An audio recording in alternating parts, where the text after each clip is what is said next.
Hello girls, ഇന്നെൻ്റെ ഹാനിമോക്കും hair cut ചെയ്യാനായിട്ട് പോകുന്നുണ്ട്. ഞാനും എൻ്റെ അനിയത്തി ഹാനിയും കൂടെയാണ് പോകുന്നത്. അവളെ കൊണ്ടുപോകില്ലാന്ന് വിചാരിച്ച് അവൾ നേരത്തെ തന്നെ കയറി ഇരിപ്പുണ്ട്. നമ്മൾ നെടുമങ്ങാട് തന്നെ ഒരു റവന്യൂ ടവറിലേക്കാണ് വന്നിട്ടുള്ളത്. നമ്മളെപ്പോഴും ഹെയർ കട്ട് ചെയ്യാൻ ഇവിടെയാണ് വരാറുള്ളത്.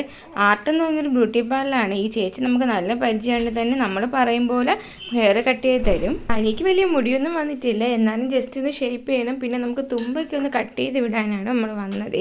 ഒരുപാട് കാണുമ്പോൾ ഒരുപാട് വന്നതുപോലെ തോന്നാറുണ്ട്. അതുകൊണ്ട് ജസ്റ്റ് ഒന്ന് ഒതുക്കി കൊടുക്കണമെന്നുണ്ടായിരുന്നു. അങ്ങനെയാണ് കൊണ്ടുവന്നപ്പോഴേ ചേച്ചി ചോദിച്ചു, ഇതിൽ മുടിയൊന്നും ഇല്ലല്ലോ, എവിടെയാണ് കട്ട് ചെയ്യേണ്ടതെന്ന്. ഹെയർ കട്ട് ചെയ്തപ്പോൾ തന്നെ ഹാനി മിണ്ടാതെ നിൽപ്പുണ്ടായിരുന്നു. അവൾക്ക് ഒരു പ്രശ്നമില്ലായിരുന്നു. അവരെന്ത് പറയുന്നു അതുപോലെ തന്നെ നിന്നിട്ടുണ്ട്. പിന്നെ എൻ്റെ അനിയത്തിക്കൊന്ന് ഹെയർ കട്ട് ചെയ്യണമായിരുന്നു. അങ്ങനെ അവളും കട്ട് ചെയ്യാനായിട്ട് നിന്നു. ഹാനി പിന്നെ ഫുൾ കളിയായിരുന്നു അവിടെ. ഇന്ന് വലിയ തിരക്കില്ലായിരുന്നു. നമ്മൾ ഉച്ചയ്ക്ക് ശേഷം പോയതുകൊണ്ട് തന്നെ ഇന്ന് വലിയ ആളില്ലായിരുന്നു. അങ്ങനെ ഹാനി ഫുൾ എല്ലാ സ്ഥലവും ഇങ്ങനെ നോക്കി കാണുന്നുണ്ട്. പിന്നെ അവിടെ വന്നവരടുത്തൊക്കെ സംസാരിക്കുകയും ചെയ്യുന്നുണ്ട്. പെട്ടെന്ന് തന്നെ ഹാനിയെ കൂട്ടായിട്ടുണ്ടായിരുന്നു. അങ്ങനെ എല്ലാം കഴിഞ്ഞതിന് ശേഷം നമ്മളിതാ വീട്ടിലേക്ക് പോകുന്നുണ്ട്. ഫുൾ വീഡിയോ ഞാൻ അപ്ലോഡ് ചെയ്തിട്ടുണ്ട്, എല്ലാവരും പോയി കാണണേ.